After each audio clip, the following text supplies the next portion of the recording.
Mesdames et messieurs, bonsoir. Merci de nous rejoindre à l'échiquier international en direct de Al 24 News. Après 12 jours de guerre, l'heure est au bilan. En effet, quel bilan doit-on faire de cette guerre éclair qui s'est terminée aussi étrangement qu'elle a commencé?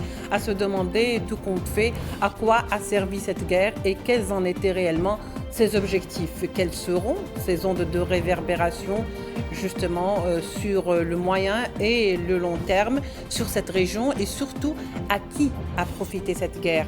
Qui en sort affaibli et qui en sort plus fort si tel est le cas? Ce qui est sûr en revanche, c'est que cette offensive a dévoilé la fragilité de la population sioniste face aux crises avec un avant-goût très soft de ce qu'endurent aujourd'hui les Palestiniens à Gaza. Tout de suite, les développements.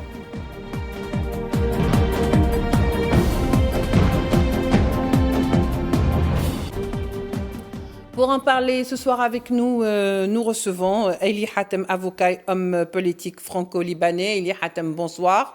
Merci de vous joindre à nous. Bonsoir et merci de votre invitation. Alors, est avec nous également Tawfiq Hasni, expert en énergie, et qui nous rejoint également en direct. Tawfiq Hasni, bonsoir. Merci de vous joindre à nous également. Merci pour votre invitation et heureux d'être avec vous pour partager cet événement. Le plaisir est partagé, monsieur. Pour commencer, sans plus tarder, Eli Hatem, je commence avec vous. Après 12 jours de guerre intense et d'échanges, donc d'offensive entre l'entité sioniste, le pays agresseur, et l'Iran qui a riposté, alors quel bilan doit-on faire?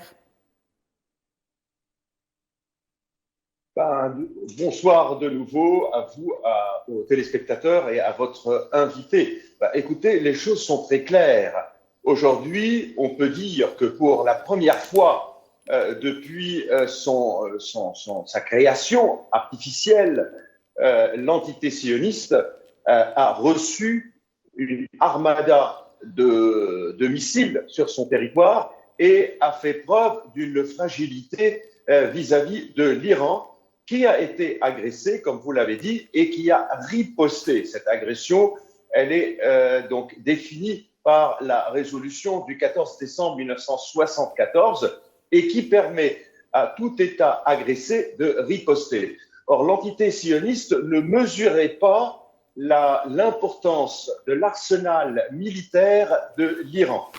Figurez-vous, et là je vous livre une information pour vous, c'est qu'il y a eu le cessez-le-feu. S'il n'y a pas eu le cessez-le-feu, l'Iran était prêt à utiliser d'autres missiles ou un autre missile qui était beaucoup plus important que les missiles qu'il avait envoyés en ripostant aux différentes attaques de l'entité.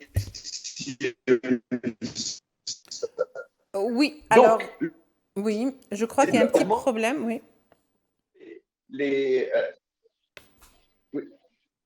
Alors, on revient quand même vers vous, monsieur Eli Hatem, le temps que peut-être ça s'arrange un peu au niveau de la connexion. Bien sûr, Hasni Tawfiq, il faut dire que après cette trêve et bien sûr ce qui en a découlé par la suite, on est en mesure de se dire finalement à quoi aura servi cette guerre de 12 jours et quel bilan faut-il en tirer, ou si vous voulez, quelles conclusions faut-il en tirer de cette guerre? Elle a servi à quoi finalement? Quels ont été ses objectifs? Il faut d'abord essayer de comprendre tout ce qu'il y a autour de cette guerre. Quel est l'objectif de cette guerre?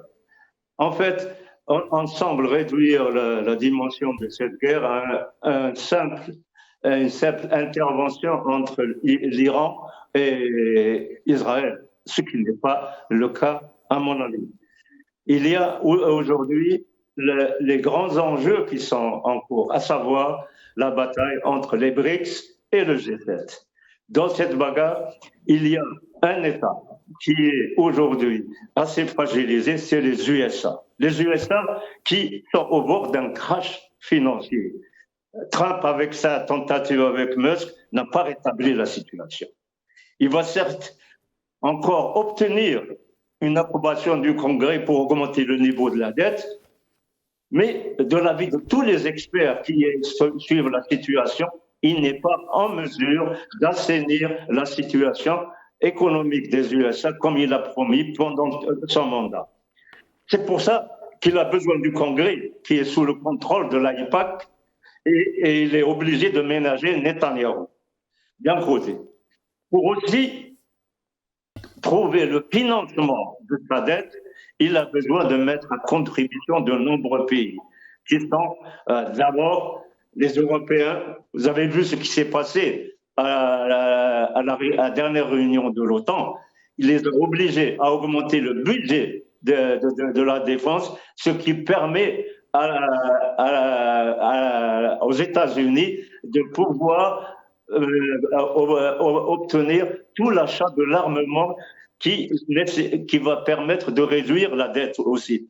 Les pays du Golfe ont tous accepté ce qu'ils avaient demandé Trump. Mais il faut savoir que tout ceci était lié à la fin et la création d'un État palestinien, donc la fin de la guerre. Ce qu'il faut, je mettrai entre parenthèses que les principaux opposants à la création d'un État palestinien restent les pays arabes. La guerre avec l'Iran menaçait gravement la possibilité de financement dans le cas où le détroit d'Ormuz avait été fermé. Ce qui veut dire que Trump ne pouvait pas se permettre de détruire l'Iran et d'amener l'Iran à fermer le détroit d'Ormuz. C'est pour ça que la guerre a pris fin. Notre pays aussi a été mis à contribution.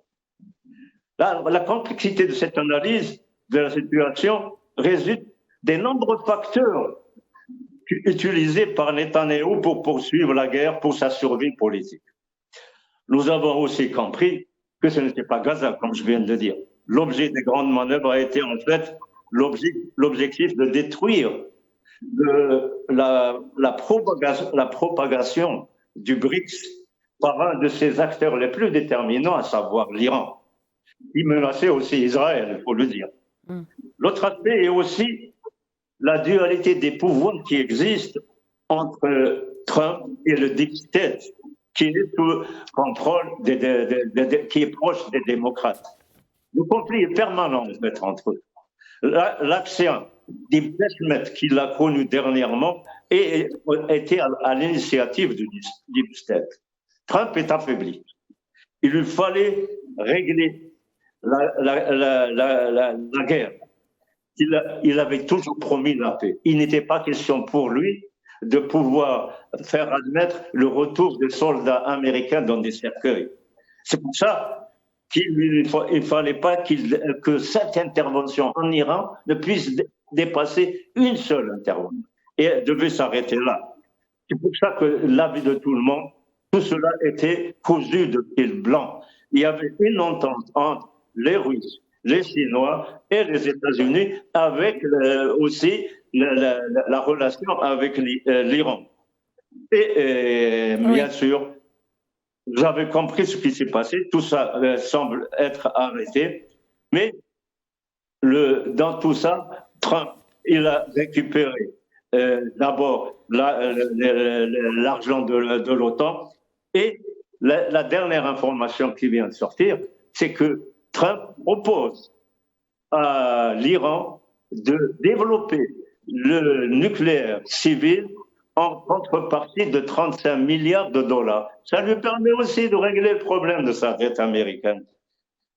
Alors, très bien, Tawfiq Hasni, gardez l'idée quand même, parce qu'on va y revenir sur ça.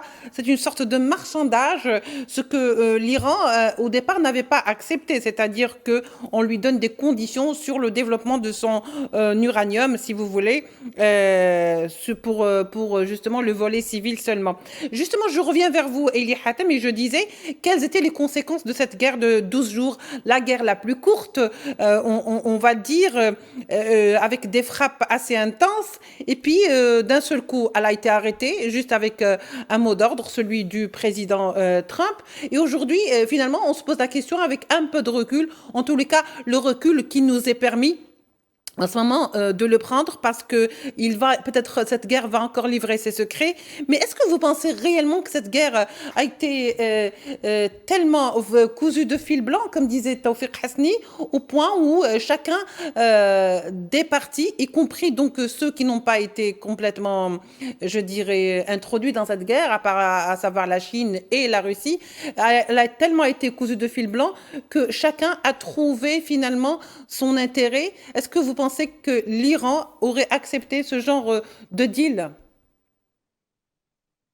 Je ne le pense pas du tout, parce que ce qu'on voit quand même sur le terrain, c'est une autre chose. On voit quand même que l'entité sioniste, Tel Aviv en particulier, a été véritablement atteint. Ça a été quand même, il y a eu des bombardements. Et puis, on voit de l'autre côté, en fait, en Iran, également, il y a eu des dégâts matériels. Donc, on ne peut pas dire que ça a été cousu du fil blanc. Mais ce qu'il faut voir, c'est que l'Iran est un pays légaliste qui a respecté le droit international à la lettre dans ses ripostes, que ce soit ses ripostes aux attaques, à l'agression de l'entité sioniste, ou bien à l'opération qui a été menée, une opération formelle qui a été menée par les États-Unis. Et nous ne savons pas jusqu'à aujourd'hui si véritablement le nucléaire a été frappé ou pas par les Américains. Ce qu'on sait, c'est que malgré cette tension qui a eu lieu à la fin entre les États-Unis et l'Iran, ils sont restés toujours en contact, soit directement ou indirectement. Et puis, il faut rappeler peut-être que le lendemain de la riposte iranienne à l'attaque ou à l'opération américaine a été salué par le président Trump en remerciant l'Iran d'avoir respecté le droit international, d'avoir prévenu les soldats américains que leur base militaire au Qatar allait être frappée. Maintenant, de l'autre côté, dans l'entité sioniste, quand même, il y a eu des conséquences qui sont très positives pour les Palestiniens. Pourquoi ? Parce qu'il faut dire que l'objectif de Netanyahou était double. Premièrement, c'était détruire le nucléaire en Iran, oui, et deuxièmement, faire chuter le régime iranien. Or, ces deux objectifs n'ont pas été atteints. Pourquoi ? Parce que premièrement, le nucléaire, on ne sait pas du tout s'il a été touché ou pas par l'opération américaine. Deuxièmement, le régime est toujours en place. C'est un régime qui s'est beaucoup développé depuis 1979 jusqu'à aujourd'hui. Mais à contrario, qu'est-ce qu'on voit ? On voit que c'est l'entité sioniste qui est remise en cause. Parce que c'est une société artificielle, c'est un régime artificiel qui a été surtout imposé, oui, à l'issue de la Seconde Guerre mondiale, avec des immigrés qui venaient de tous les pays du monde, que ce soit des pays occidentaux, mais également des pays arabes. Et nous avons assisté depuis le 13 juin à un exode assez important, beaucoup plus important que depuis le début de la guerre contre Gaza et contre la Palestine. Et moi, je peux vous affirmer qu'étant à Chypre, j'ai vu qu'il y avait plus de 6000 sionistes ou israéliens qui débarquaient à Chypre tous les jours. Et ce sont donc des gens qui avaient un seul objectif, c'est la réémigration, c'est-à-dire le retour vers leur pays d'origine, que ce soit la Pologne, l'Allemagne, la France, le Maroc, oui, et puis j'en passe. Et c'est ce qui est positif pour la solution également du conflit palestinien. Et puis donc cet affaiblissement de ce régime sioniste qui a permis l'érection d'une entité totalement artificielle imposée par la terreur à l'issue de la Seconde Guerre mondiale aux pays surtout occidentaux et européens qui avaient participé au génocide des Ashkénazes en Europe et qui ne pouvaient pas ne pas reconnaître cette entité qu'on a appelée Israël et qui, comme vous le savez, le royaume d'Israël n'a jamais été constitué de Juifs, mais c'était plutôt des Samaritains. Donc, ce qui est positif pour les Palestiniens, c'est d'espérer une solution avec un seul État, un État palestinien qui sera composé de Juifs, de musulmans et de chrétiens. C'est ce qu'ils ont déjà plaidé pour depuis avant même la création de cette entité, depuis la fin du 19e siècle. Maintenant, si vous permettez un petit mot sur la question, est-ce que l'Iran menace Israël? Eh bien non, ce n'est pas l'Iran qui menace Israël. Si vous permettez une petite remarque à l'issue de ce que j'ai entendu de votre invité, ce n'était pas de mauvaise foi, mais j'insiste sur un élément très important. Qu'est-ce qui commet des actes internationalement illicites? Qu'est-ce qui commet un génocide ou des actes qui sont considérés par la Cour de justice internationale comme étant génocidaires? Et qu'est-ce qui sont les politiques qui sont poursuivis par la Cour pénale internationale? Eh bien, ce sont les dirigeants de cette entité qui commettent ces crimes-là. Qu'est-ce qui envoie, qu'est-ce qui tue, qu'est-ce qui assassine dans un pays souverain tel que l'Iran ou tel que le Liban des personnalités politiques? Eh bien, c'est cette entité qui le fait. Qu'est-ce qui porte atteinte à la souveraineté des États? Qu'est-ce qui a attaqué l'Iran? Un État souverain qui a ou n'a pas le droit à la bombe nucléaire, ce n'est pas à cette entité de dicter qui doit avoir cette bombe ou ne pas l'avoir. Et il faut qu'il commence, donc je parle d'Israël, à faire lui-même en fait son propre mea culpa, parce qu'il n'a même pas adhéré à la Convention internationale sur l'armement atomique et nucléaire. Donc, on voit ce qui constitue aujourd'hui le danger, et celui qui commet des actes internationalement illicites et qui doit répondre de ces actes, c'est bien cette entité-là qui est en train de violer tous les jours toutes les dispositions, que ce soit de la Charte des Nations Unies ou les principes généraux du droit international public. Très bien.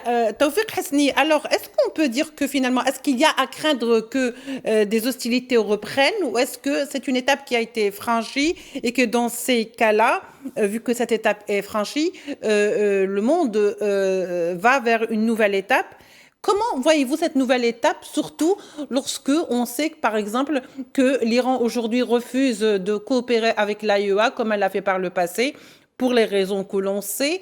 Et dans ces cas-là, quelles seraient, si l'Iran reste et campe sur sa position, les répercussions d'une telle décision pour, si vous voulez, le reste, si vous voulez, pour la suite des relations dans ce monde international?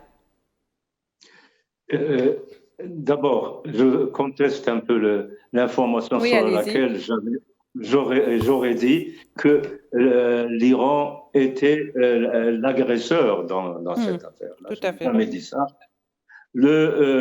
Maintenant, pour répondre à votre question, il est clair que l'Iran est aujourd'hui à affirmer sa domination dans la région. Ceci ne souffre d'aucun doute. Je confirme ensuite que c'est cousu de fil blanc, dans la mesure où même mon interlocuteur a reconnu que M. Trump a remercié l'Iran de l'avoir averti 2 jours avant d'attaquer sa base au Qatar.